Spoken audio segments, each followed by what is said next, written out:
What up? What up? What up? Just want y'all to know it is 2024. We made it, y'all. So, as you can see, nothing's changed in the background. It won't be changed no time soon. But on to the Monarchs of Wrestling. This is your boy Cool McCain, first show of the year. Uh, Giving y'all a little something here. We didn't have anything to really review from Raw or SmackDown last week because the best of 2023 shows. Not knocking them for that, right? Because you want to give the people some time to chill and relax, spend some time with their family. But it'd been nice if they could have taken a couple of matches and slid them in there instead of just replaying all matches. Just that's my thing. But I am joined as always. Let me see if I point the right way. Bye. There we go. This man over here. Playmaker, what to do, man? What's up, man? It's wrestling's back. Wrestling's about to pick up. We got to talk about it, even though there's a lot of other stuff going on. This is one of those moments where we wish we just had just a sports show. Let's discuss everything because there's a lot going on as we kick off 2024. But we here to talk wrestling, so we can talk some wrestling. Talk a little good old wrestling. So we're gonna start a little different. We're gonna give you a little review of AEW's Worlds End. This was their last pay-per-view of the year. It was on Saturday. So I'm gonna be very honest here. There were some good points within this show, and there were some not necessary points within this show. And there were some question marks. Oh, lots of question marks for sure. So we're just gonna start, and we'll drop down the card, and then if there's any specific match you want to stop and talk about, or I want to stop and talk about, we'll do that. So we'll start with 0 Hour. That was Willow Nightingale against her homegirl, Chris Statlander. Willow Nightingale actually picked up the win in this match. It's interesting that it had two baby faces fight each other, especially two people that have been shown on screen to be like really tight and have each other's back through thick and thin, that they had them fight. So that's a little, it's questionable, but hey, you do what you do. When you are zooted, when you're making decisions, these things happen. I'm gonna be honest, and this is one of the things I'm glad WWE stopped doing. Can we stop having matches like pre-matches? That's like, you're not wrong, sir. You're not wrong. I'm gonna say it like that. You're not wrong. How about that? You're not wrong. I do feel like we really don't need to do that. Like you said, like you have a card. Why not make the card longer and put the matches on the card so that they seem like they have more value? But you know how that goes. The people that are making decisions, again, my opinion, more like there may be elevated levels of thinking when they're making some of these decisions. So that's why we may not be able to relate. Then we had a 20-man battle royal. It included people like Danhausen, Brian Keith, Matt Menard, Daddy Magic, Angelo Parker, Lance Archer, Dalton Castle, Trent Beretta, and then the winner, Killswitch. So if you're not familiar with the name Killswitch, Christian Cage renamed Luchasaurus Killswitch. And they're actually they're actually going with Killswitch. It's better than Luchasaurus, but it's still not good. But anything's better than Luchasaurus. For a big, grown, dominating monster, his name being Luchasaurus was not going to work. So Killswitch is at least better than that. So the way the Battle Royal worked, just for those of y'all who may not be aware, is it gives you a TNT title shot that you do anytime, any place. Basically, like really? the basically like in the back, but for the TNT championship. So basically, we're actually keeping the storyline going. We just changed one part of it. Shadowing. That's why I was worried about foreshadowing. Yes, sir. Yes, sir. Yes, sir. Then Hook took on Willard Uter for the FTW championship. I want to first say, I don't know why we are defending an FTW championship on a AEW pay-per-view when the FTW championship is a play championship. And they already got you basically took the word out of my mouth. I'm like, why did we still have that belt around? Yes. Why does that belt still exist? It should be a home on Hook's thing, or Hook should just wear it, but we shouldn't really have matches for it. It's no. And the thing is, if you just had the regular complement of belts, and in this, okay, you got this, you got all the Ring of Honor belts, and you got all the AEW belts, and AEW is just introducing a new belt in this pay-per-view. So you got a lot going on. But again, when the decision maker may be in an elevated way of thinking a lot of the time, this is what you get. And Hook did win. Hook did win the match. So of course. He is actually his belt. Well, it's his family's belt. So yes. All right. We saw a Serena Deeb video package. For those who don't know, she was in the SES Society, the lady with the bald head that got her head shaved. That's Serena Deeb. She's back wrestling. She's been in AEW before, but she's been out injured. So they do a fairly good job of trying to remind you of who people are when they're returning. And Action Andretti has this weird thing now where he just drinks a bottle of water in one gulp, but it's supposed to be like some type of gimmick or something. It's really weird, a little disturbing, honestly, but it is what it is. All right, so we had an all-star 8-man tag match.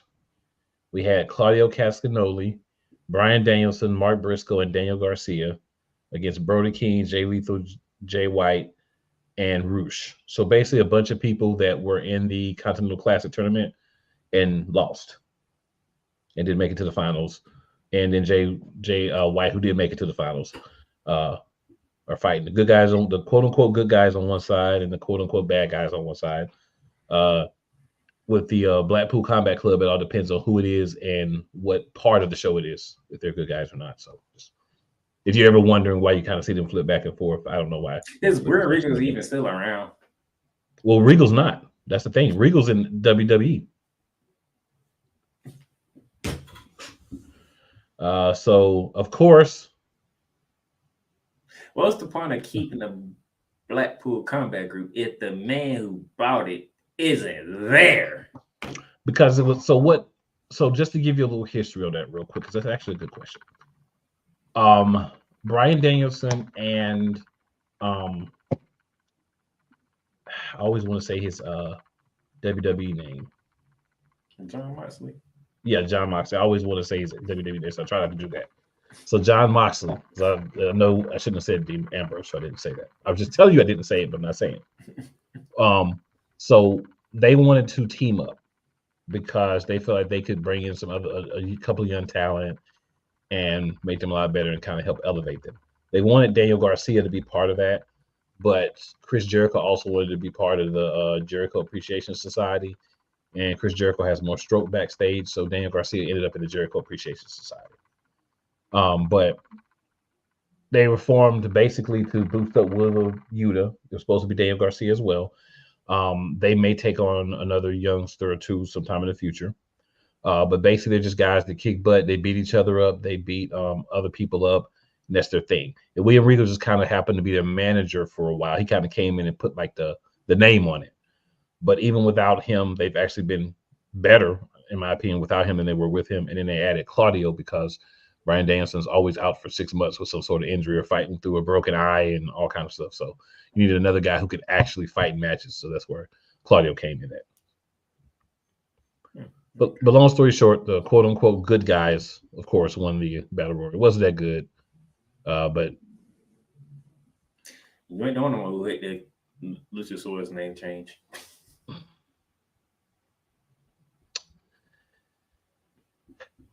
People, I don't have a problem.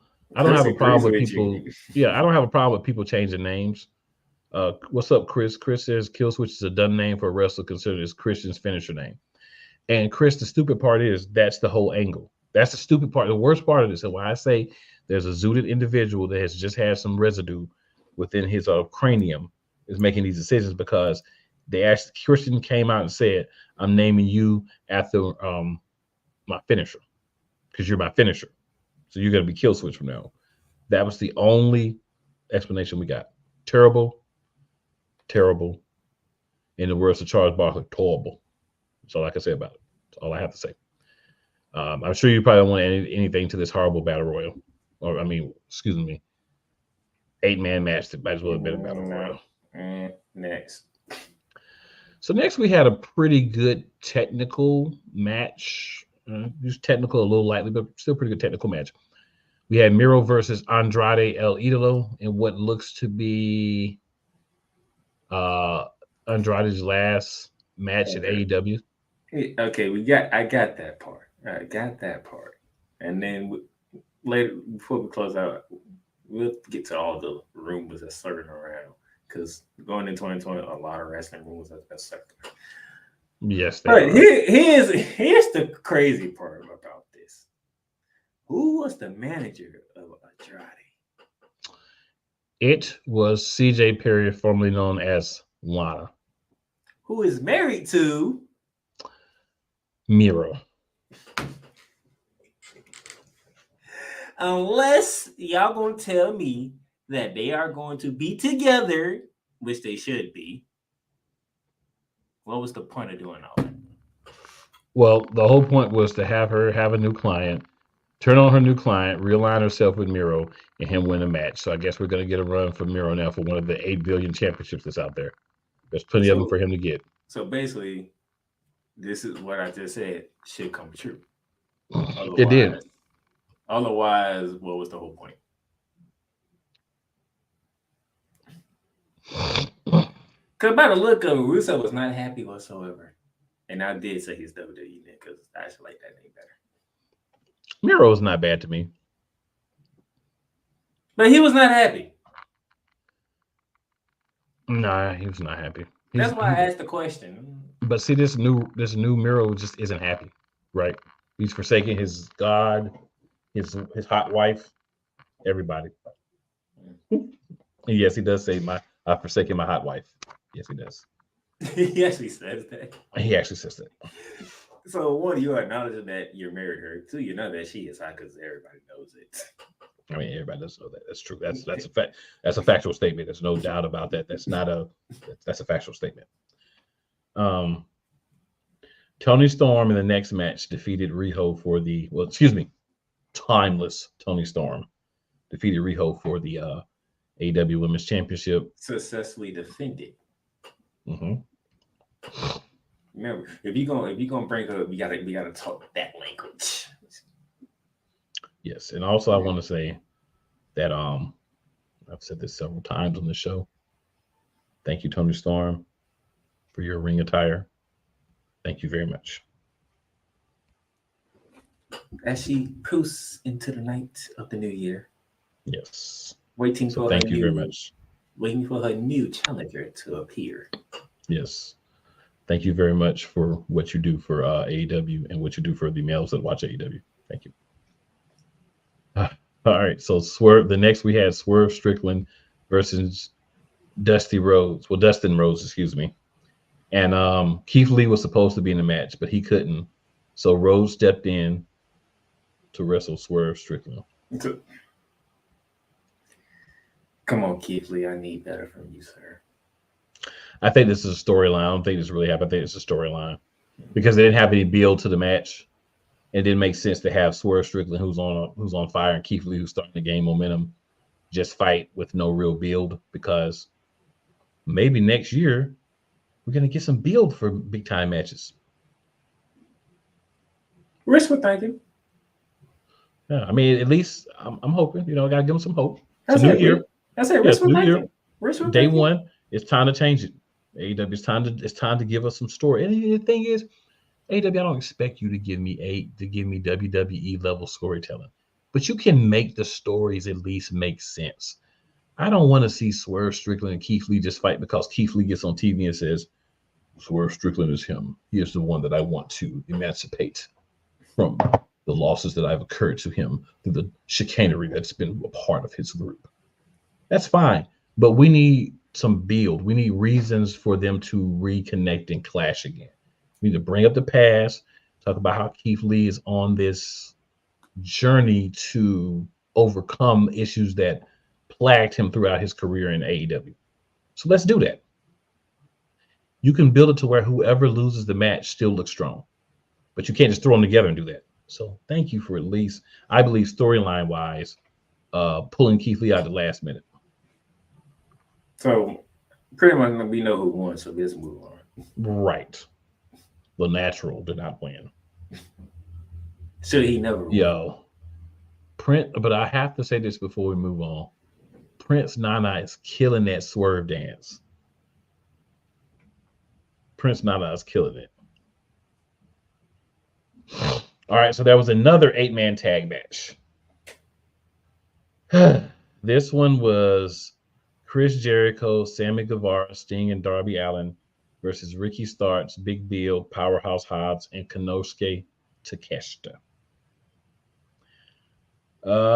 We know who won because the good guys always win these matches, especially when you have Sting on your team and he's retiring in a few months. You don't have much time. You have what? 5 months? Yep. 5 months. The icon is calling a career. All right, then we had Julia Hart versus this lady named Abaddon. I know about because I watched Impact and she was on Impact. She's like this really weird, freakishly like weird dress, hair, and face and stuff lady. Julia Hart won. Right. Julia Hart won. I mean, Sky Blue showed up to help Julia Hart because they're kind of like buddies now because she's sprayed her with the mist and now she's kind of succumbing to it a little bit. That's and a story then for another show, so let's move on. Yes, sir. Yes, sir. Christian Cage versus Edge. I'm not going to Edge for the the fact that you thought about it is what made it funny. Title, yeah, for the TNT title. So Edge beat Christian, and then Kill Switch came out with the contract. Christian stole the contract from him and beat Edge to become the champion again.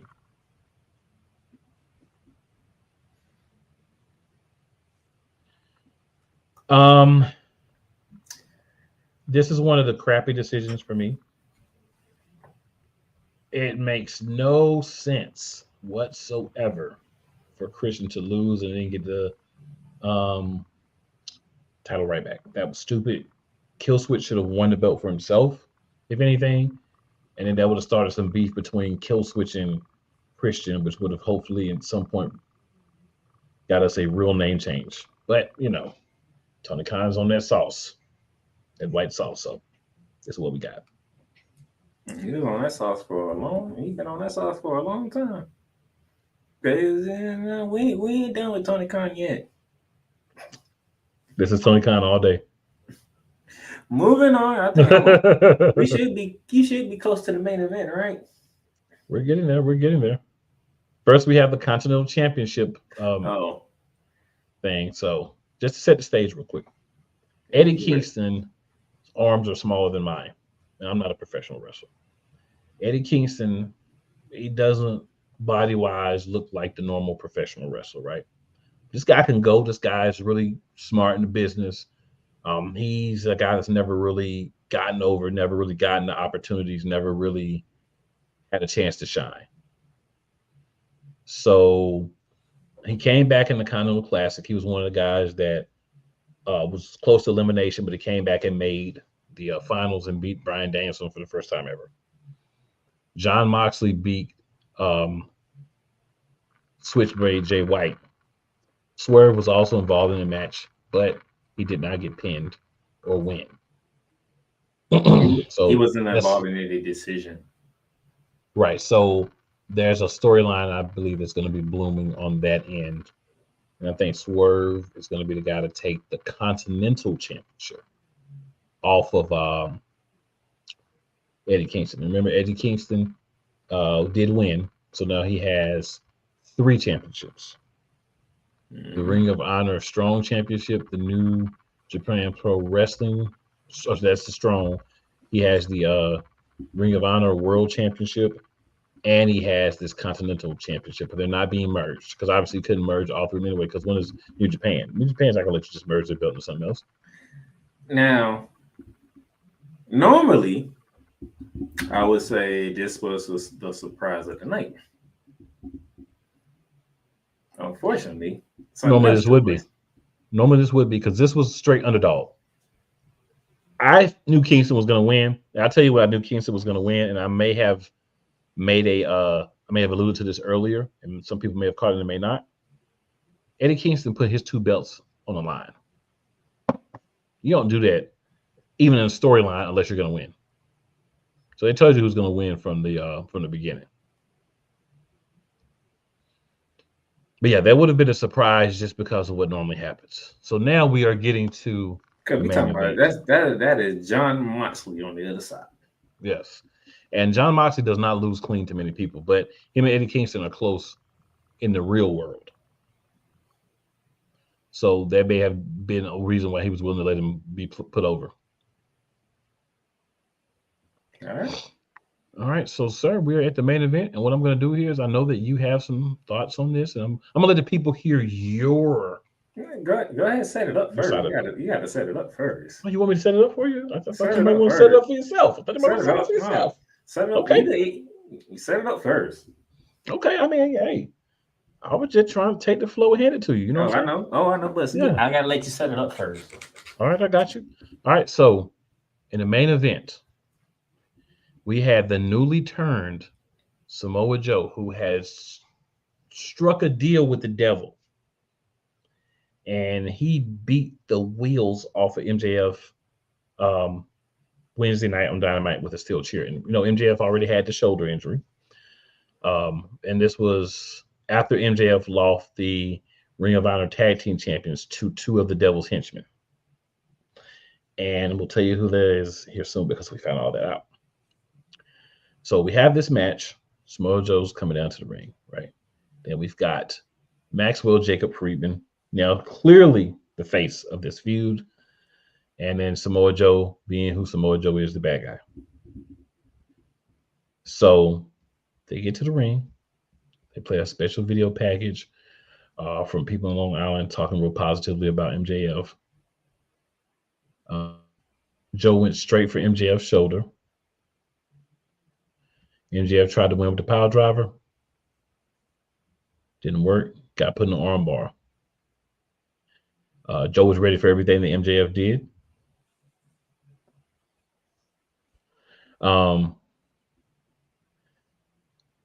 To close out the match, MJF asked Adam Cole, who was at ringside, for his ring. Cole took too long to find it, and Joe locked MJF in the rear naked choke. Just think about Draymond Green, but falling on his back instead of standing up. It's called the Coquina Clutch. Coquina Clutch? Yeah. That ended the match. Maxwell Friedman was out cold. Joe got crowned the AEW champion.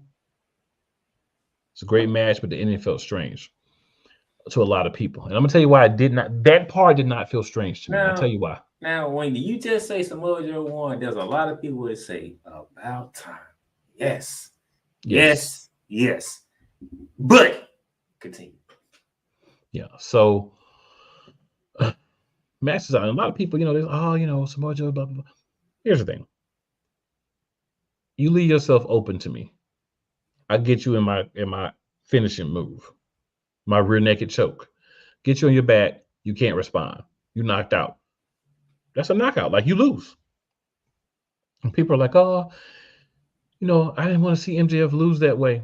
Well, how did you want to see him lose? You weren't going to be happy however MJF lose because he's convinced you that he's a good guy. And I'm not saying that he is or not. I'm just saying he's convinced everyone that he is.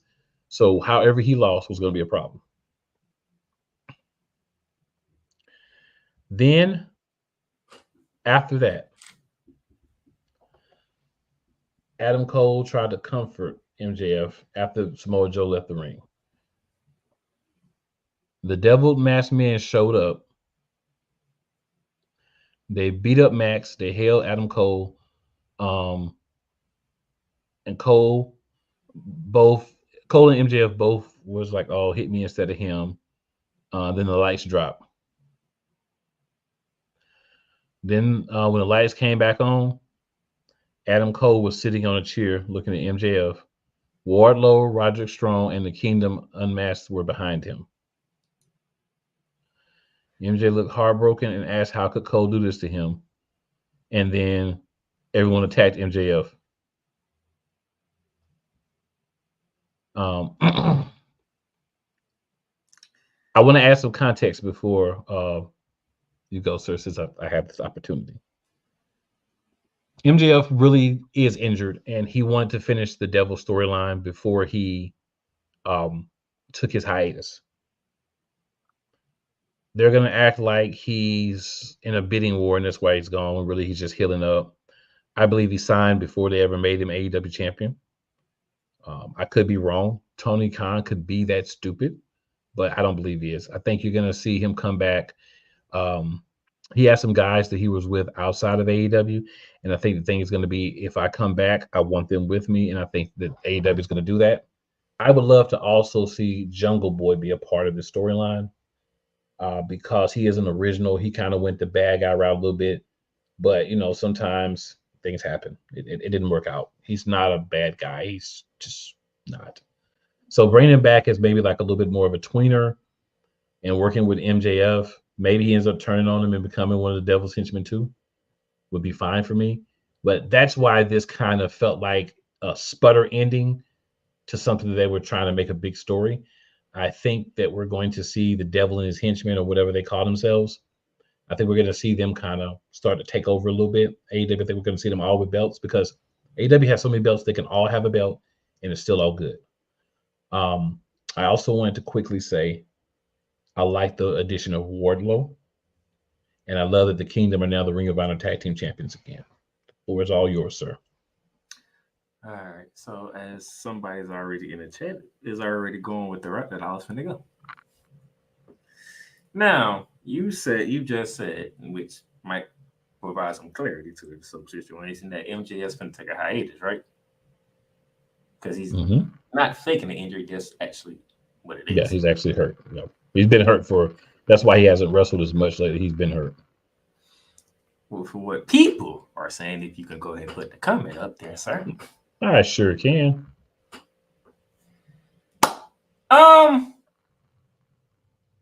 The way AEW presented this whole thing makes it look weird. Okay? This comment right here proves it, because trying to figure out who the Devil is, how long this has been going on? Since when the Devil first appeared. Well, the thing is, I would say it was too often. The time frame wasn't too long, but it was too often, because there were weeks where you get a Devil on Dynamite and Collision. It was too much of the Devil in the Henchman. Like, it wasn't like he's on Collision one week, Rampage one week, then you don't see him. Like, it was too often, so it made it feel like it was longer than it really was, in my opinion. So it burnt everybody out fast because of how they presented it, is what I'm saying. Okay. Now, Adam Cole. Now, first thing we got to ask, was Adam Cole actually injured, or was it a storyline? But he was actually injured thanks to Kevin Owens. So he was actually injured thanks to Kevin Owens. Yeah. And Damien also says, real quick, I'll read this. You killed the storyline because now Cole and MJF are having this rivalry for nothing. It's just going to be a feud with no reward. So I've got a comment for that after you go, Playmaker. And that's where the outrage is coming from. Instead of people being happy that Samoa Joe has finally got the championship, and I get to Samoa Joe because Samoa Joe said some stuff that might have made a lot of people upset, because they was thinking one way. and he told him the other. Now, this is where, okay, if Adam Cole was the devil the whole time, shouldn't you found a way to have Adam Cole and MJF feud for the AEW Championship? Because that's what it really was all about to begin with in the first place. Well, like I just told y'all, this is for you and Damien and everybody else. Remember something. MJF is legit injured. So Adam Cole is legit injured, but Adam Cole can't wrestle legit injured. So I believe the original payoff was probably Adam Cole getting the revenge and getting back the AEW championship, but he's hurt, so he can't do that. MJF is at the point where he needs to go and take care of the injuries that he has. So you've got to get the belt off of MJF. You can't put it on Adam Cole. So you've got the perfect person to reign with the belt for a while until MJF comes back to get his belt back. And that's Samoa Joe. And giving him something that he's only done in Impact and WWE never allowed him to do, which is win the big belt. See, but before you said that though, this is the outrage. That's the outrage. That's why I started off by saying the fact that you actually said that people might not like it, but these are facts. MJF might need surgery. That's what I'm thinking right now. He might be getting surgery done. And we know what happens when you get surgery. You're going to be gone for a while. Mm-hmm. So if that's the case, that's why Samoa Joe has the belt and all that. And then you said another point. You brought up Samoa Joe and not winning the belt in WWE, okay? Why is that? Samoa Joe told you why it was that. And it was not WWE's fault. He wasn't healthy when they decided to push Samoa Joe. He was injured. Injured to the point where he wanted to do commentary. And he enjoyed his time doing commentary while he was getting healthy. So for those of you who are blaming the heads of both companies, it was a forced decision due to the circumstances of the superstars. You want to add anything to that? I understand. All the smoke that you want to give Tony Khan, I'm for it. I'm not one to say, let's take smoke away from Tony Khan. Because all the smoke that you want to give me deserves plus some more. But in this situation, his elevated mind state didn't make a good decision. Because you had no other route to go to kind of clean this up for a minute. Cole's still not going to be back for months. But he can be leading this faction while he's on the sidelines, right? Kind of like we see Dakota Kai doing in WWE. So Damien says, you could have had Jay White as the devil and Vole as the henchman. He would have turned on MJF at full gear. So the problem with that is, because I remember when they first showed the devil was bigger than Jay White. Mm-hmm. So it couldn't have been Jay White. Like you couldn't make no rhyme or reason for the hit for Jay White. Remember Jay White also got beat up by the devil. That too. So there's no. It wouldn't make sense. Reason. Yeah, it wouldn't make sense for Jay White to be the devil. And plus, Jay White already has a group, Bullet Club Gold. So you didn't really need to have him be the devil and be a different group. All right. Keep going. I'll be right back. So the thing is, for me, for me, you could have went different ways. You know, I'm not stuck in, what they did was a great idea. But I think it was something that they had to plan out a couple of, months ahead to kind of switch directions because of the injuries. I noticed it doesn't feel like this was the first way they wanted to do things. And that's okay. It happens, right? You don't always do everything the maximum way from the beginning. Sometimes you want to do things, it doesn't work out the way that you wanted to work out from the jump. And that's okay. This is something they're going to have to come back to. This is something that's going to have to be revisited. This is something that they're going to have to fix in the long run. I do agree. Everybody that said the payoff should be a match between Adam Cole and MJF for the championship. That clearly makes sense, and that's clearly the way they wanted to go. But Adam Cole got injured. So now Adam Cole's injured. Okay, we got to try to stretch out this whole story with the tag teams belts, which didn't make sense. Adam Cole got injured. Why would they not vacate the championships?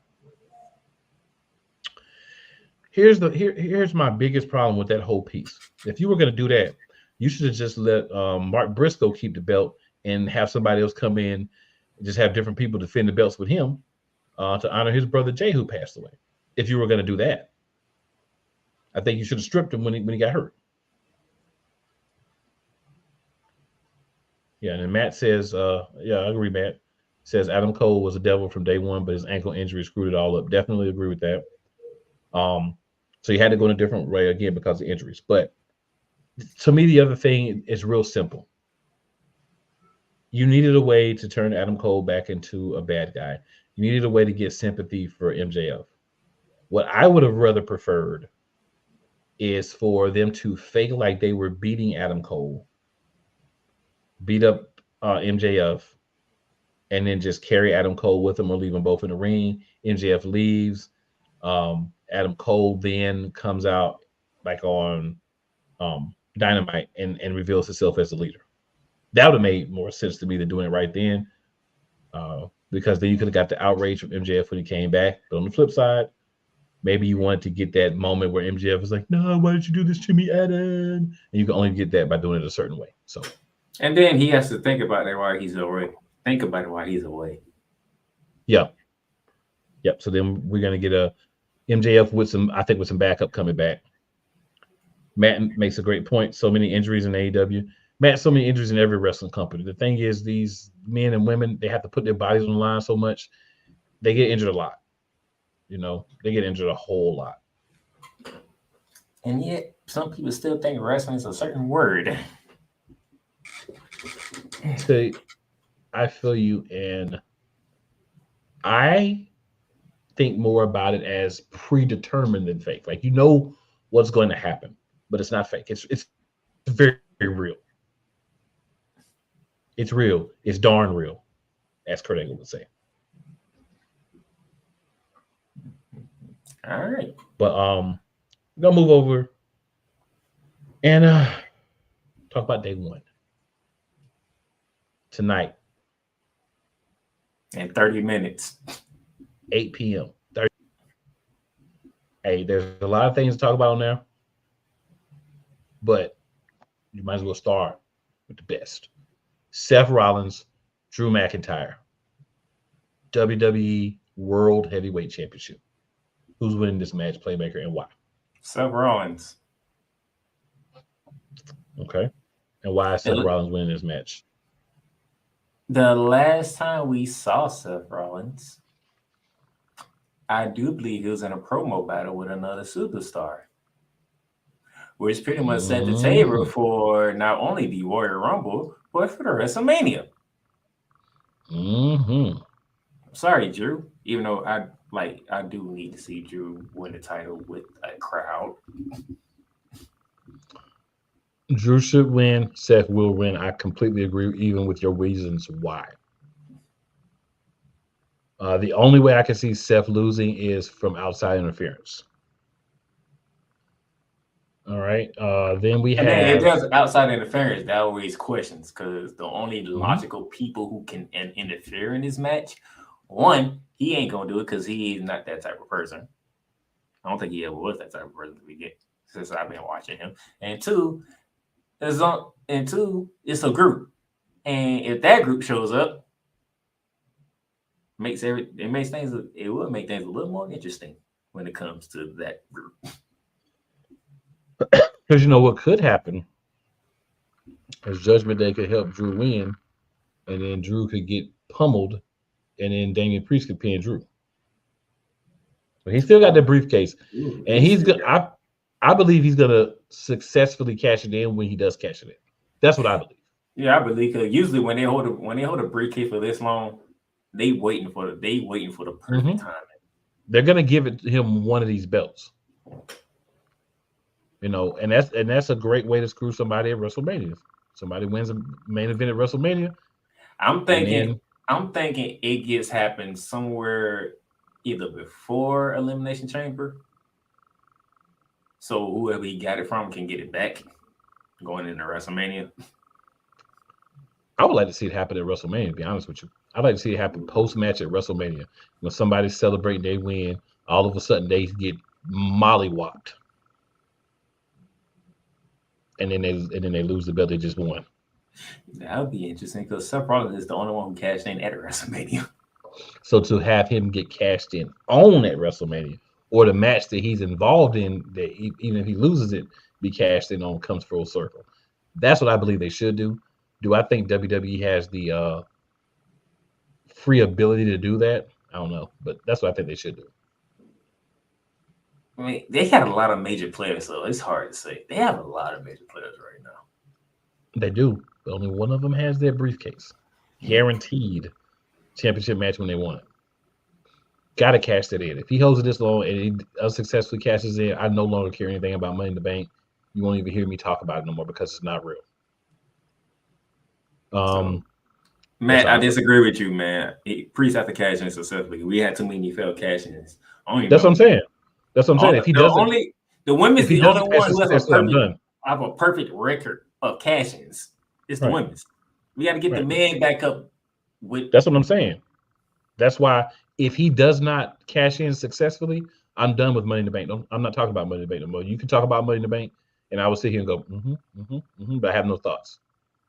Because if you're not going to use it for what it's supposed to be used for, I don't care. That would make Money in the Bank so great. Yeah, I'll talk about the women's with you all day because they actually cash it in, but the men's I'll be done with. That's why we love Money in the Bank. It's like, hey, any given moment, you can get caught. Yeah, and it's like when, not if you're going to be successful, but when are you going to cash in and get a belt? It's supposed to be an elevational tool for guys that are right there on the edge of the main event, right? I think the problem is when you put it on Baron Corbin, when you put it on Otis, when you did, it doesn't help. When you let that flagger cash it in, it doesn't help. Now, when John Cena didn't cash in, they did it right because, we didn't, really big show, like really.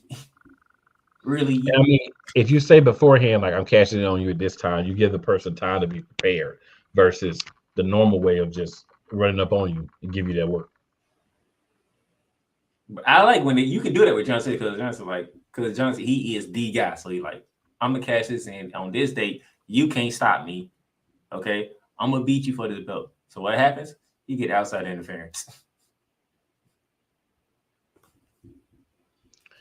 So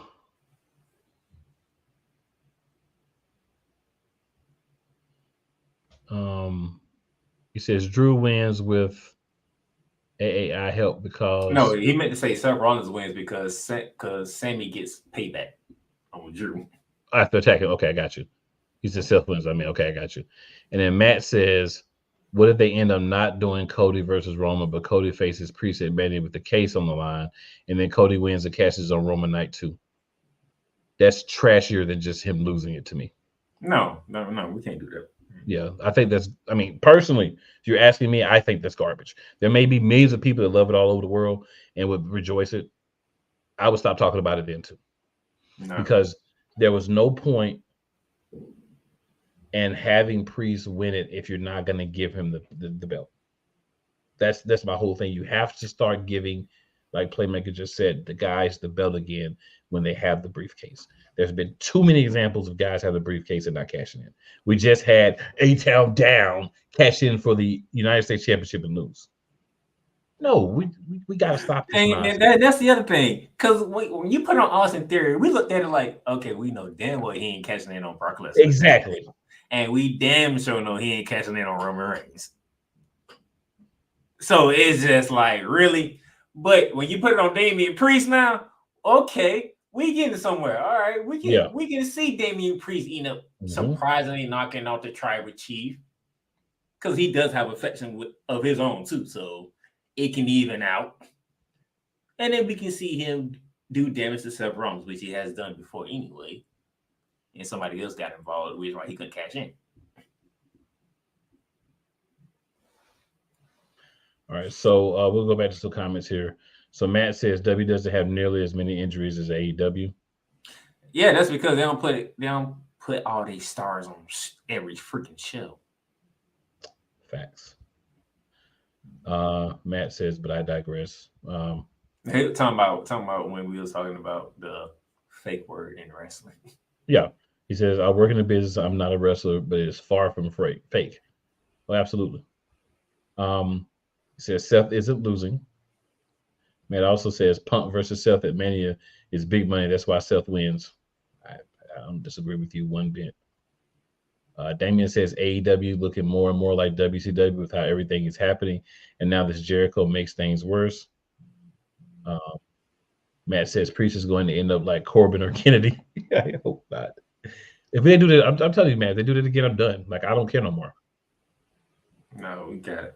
That So then he says Priest is the main event in Mania, even night one. I agree. I'm not saying he's main eventing. I'm saying he's going to cash in after a match. Like, not. No, he's saying he should pull a Seth Rollins, most likely on Seth Rollins.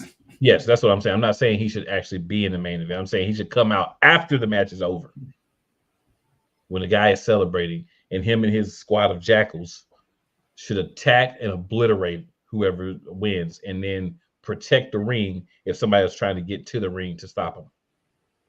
And he should win. So yeah, that's what I'm saying. I definitely don't think he has the ability to do it. I'm saying he's doing it before Mania.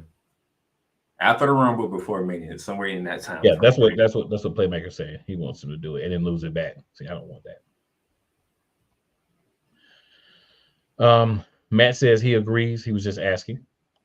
Matt also says, yes, the briefcase has to mean something. That's what I'm saying. He says, I would love to see Priest be successful. Yeah, and I mean, he doesn't have to have a belt for a year or 6 months, right? But I want to see him be successful. That could be a catalyst to the end of Judgment Day, too, because, old boy gonna lose his mind. Finn Balor gonna completely go insane if Damian Priest does win. And then Damian says, this feels like Otis all over again. Lord, nah, this don't. You want to tell you how? Because as soon as Otis won, and by the fact he ain't even won it, it felt the briefcase literally fell to him. They literally put out the next day that the briefcase fell and Otis wasn't supposed to win. We understand how y'all feeling. That was a mistake. You know what I'm saying? Like WWE, we can't go back and change it, but that's not. You can't change it because we watched Otis hold a briefcase. Yeah, and that's why he had that stupid look on his face, because he knew he wasn't even supposed to have it. It literally fell in his hands. And we was like, there's no way Otis is winning the title. That's like, no, there's no way. All right. So real quick, a couple more things. Ivy Now, Rhea Ripley. Who's winning and why? Rhea. Yeah, mommy's always on top. I want that t-shirt, actually. You notice she hasn't really done nothing for a minute. So she's pretty much healthy at this moment in time. Yeah, she hasn't had many matches. She just had that 4-way or 5 or whatever it was. She had that match. Then she had that match against girl from the Alpha Academy. And that's about all she's done recently. Okay. Well, yeah. Mommy stays on top. Yeah, mommy stays on top. So then, of course, Triple H basically saying that we're going to have a former champion appear on day one. They say we have a former champion. There's a number of names, and there's also a number of names that we're expecting to be returning or surprise entrants, because this is the month of January. And then there is one thing that says there was some talks that was broken off between a certain superstar with a lovely named after a car. But if I know WWE, and if I do know WWE, like I think I do, well, you know, might have broken off, but I'm pretty sure they ain't done. Well, you know, it's only January 1st. Royal Rumble is like another 4 weeks away. All I'm saying is CM Punk returned. The fact that CM Punk returns tell me there's never say never for anybody who's still an active wrestler. CM Punk trashed WWE for a good minute. That's why the promo between him and Seth Rollins was so great. And the fact that he kind of let him have it was even greater. All right, so names out there, of course, Sasha Banks. I'm gonna go ahead and pull it out there. Maybe Andrade, because maybe his contract set up where he could just roll. He doesn't have like a certain amount of time he's got to wait.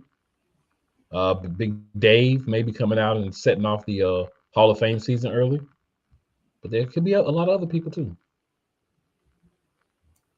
So we'll see. I believe one of the other names that was on there is married to a GM. Hardcore country. This. Oh, and speaking of CM Punk, there's another name out there who happens to post a video. Who post a video of her training. Co-ed training with on this husband. Day. On this day, at all days. At all days.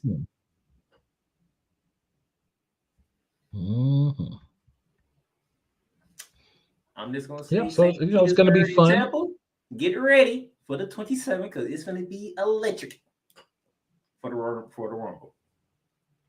Not just electric, it's gonna be electrifying. If you smell. Okay. Tonight is the beginning. Right, and Bert, I'm gonna shout out WWE for giving their superstars the week off.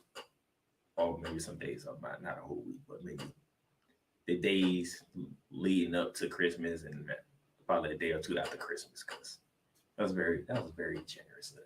Because usually we usually get shows on Christmas. I also want to shout out this New Year's Knockout Week that WWE is doing. So if you're not aware, there's going to basically be shows every day this week. Okay. So pulling up the actual names of everything. So I want to make sure I get the names right. So today, Raw Day 1 on USA. NXT New Year's Evil. Also on USA. On January 3rd, Best of the Bump 2023 on Peacock. On the 4th, WWE Best of 2023 and live preview special for 2024 on Peacock. And then, of course, Smackdown, January 5th, New Year's Revolution on Fox. So they're giving us basically all week something wrestling Monday through Friday. Speaking of SmackDown, so shout out to WWE for saying, we're going to give y'all that much to do. Speaking of, we're going to that next. Go ahead. That's what we headed. The big look forward to. Who gets the next shot at the Tribal Chief?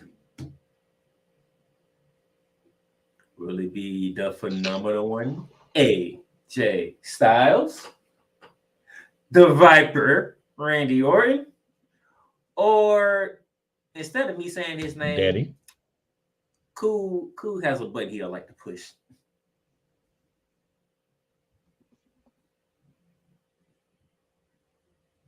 So I don't know about y'all, but I think we have at least a good idea who may be getting this shot.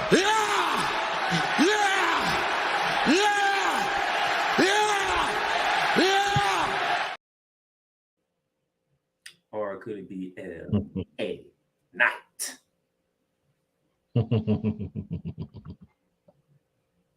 And I actually love this storyline because it's like, okay, the three of us want him. At the same time, I didn't ask for neither one of you two to help me. I'm loving this storyline. Only one of us can get first shot. Well, then let's go at it then. There's no, okay, let's team up and knock them off and then we'll figure it out. Nah, I want a piece of him, but if I got to go through y'all two, I'll do it too. I love it. I don't know about you, but I love it. It's definitely different.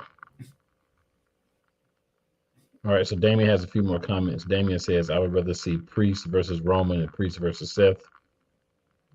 I mean, it ain't really be a versus either way. It's going to be a beatdown, so it doesn't really matter to me. It's definitely Andrade coming back because I don't AEW why he would have his last match in AEW at a pay-per-view. Never know. He says bring back Enzo and Big Cass. Well, That it is won't not be Big happening. Cass. Yeah, it could be Enzo, but it won't be Big Cass because he's Big Bill in AEW. He's actually half of the AEW, not the Ring of Honor, not the whatever other 50 promotions want to have their champions forward out to AEW, but the actual AEW tag team champions. Yes, I did say who we're about to AEW. I did say that, and I meant it. So a couple of matches have been announced. We can talk about those for New Year's Revolution. Shout out, kudos to WWE for going back to actually putting out the matches early until Wednesday to tell you about what's going to happen on Friday and Saturday. So for SmackDown so far, Pretty Deadly versus Butch and a partner to be announced. It's a tag team match. Kevin Owens and Santos Escobar are going to be in the U.S. title tournament finals. Io Sky is going to face Mia Yim for the women's championship. And then the aforementioned title eliminator match. So I think it's funny that they're calling it a title eliminator match because that is a clearly AEW thing to type of match name to have. But, it is what it is. It's not like they trademarked it. I'm just saying that's something we've heard them use eliminator matches a lot. So just to hear WWE kind of do it is kind of funny to me. But I watch more AEW than some of the people who probably are watching right now do. So we talked about Randy Orton versus LA Knight versus AJ Styles, but I didn't give my thoughts. So I'll give you my thoughts. The only way that this can end and make sense to me is a fatal four-way. While this match is happening, the bloodline comes in and makes them all have to fight together to stop the bloodline. Roman Reigns strutting around. There's not a contender because nobody won. And our favorite GM, the one with the Mas Grande Kahunas, walks up to Roman Reigns and says, "You think you're smart, huh?" Well, remember I told you this isn't the previous person's not here, and I don't do that. Since you want to interfere in the match, fight all three of them.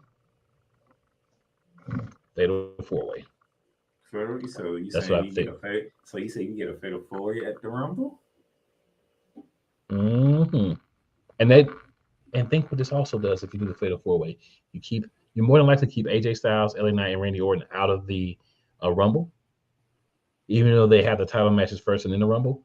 But even if they're in the Rumble afterwards, because they're not going to win, of course. But even if they're in the Rumble afterwards, we don't expect them to win because they just had matches. So we'd be okay with neither one of those three guys winning, even though they're all white hot right now. No pun intended. Just a thought. And Damien has the Viper winning, and he has the other two feuding. Hey, somebody need to hire me to write for stuff. But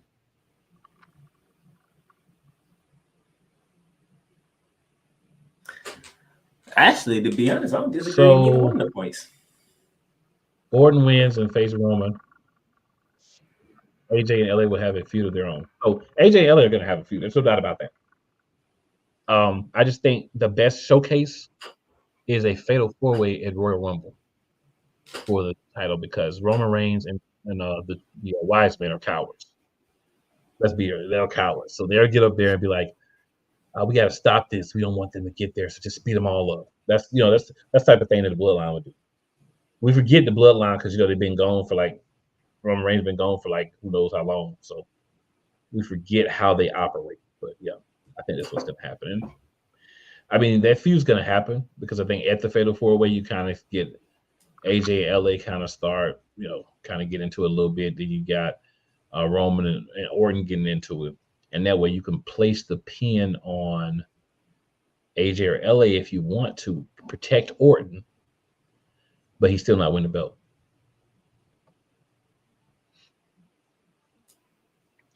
Now, our other matches here. We have Io Sky versus Mia Yim. Do you think Mia Yim's going to beat Io Sky? Hell no. Agreed. Kevin Owens, Santos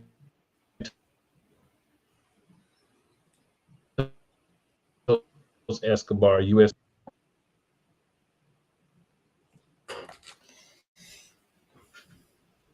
KO.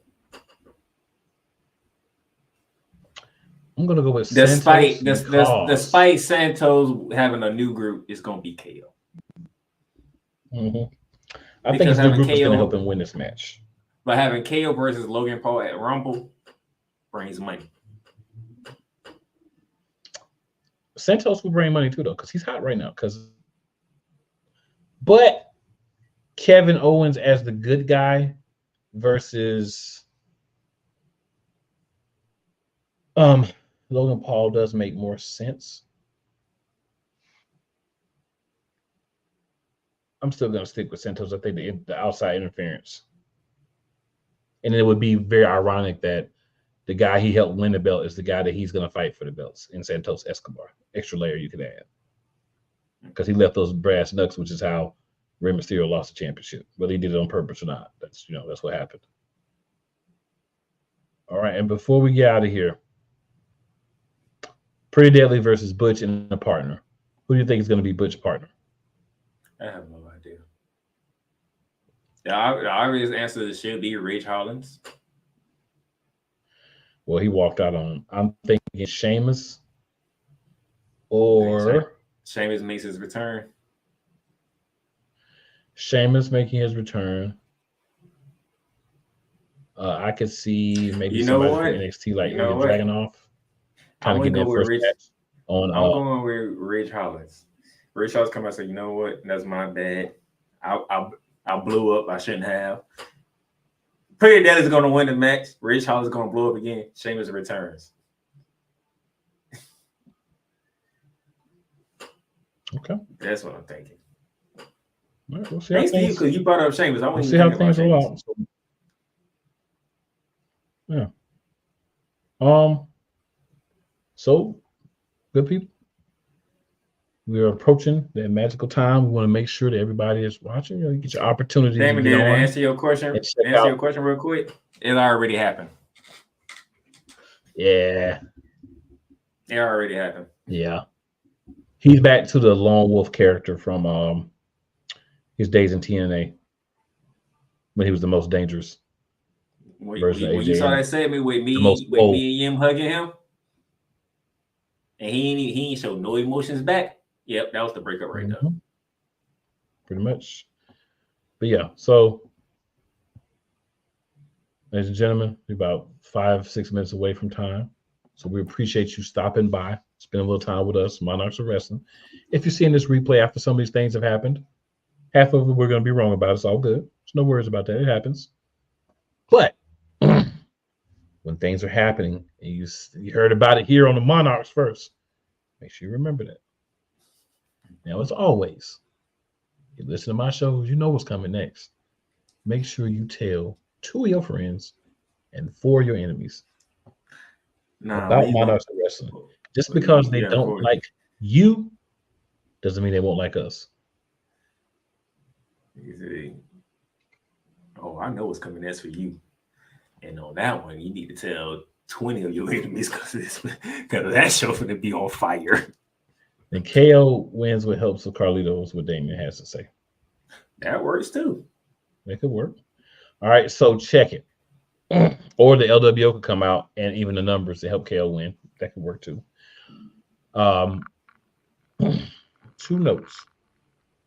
Tomorrow, 8:30 p.m. Eastern Standard Time. NFL Matchup Madness. We got 2 weeks of the regular season left. Make sure y'all guys tune in. We acting up over there. We having a good time. Got some wild dudes with me. We having fun. Then, Wednesday night, 8:30 p.m. EST. I'm going to put in the chat for you just to make sure. YouTube.com. If I don't see at Eagles, if I don't see flames coming out on Wednesday, I'm gonna be disappointed. Okay, that's a good place for you to be at 8:30 on Wednesday night. Because let me tell you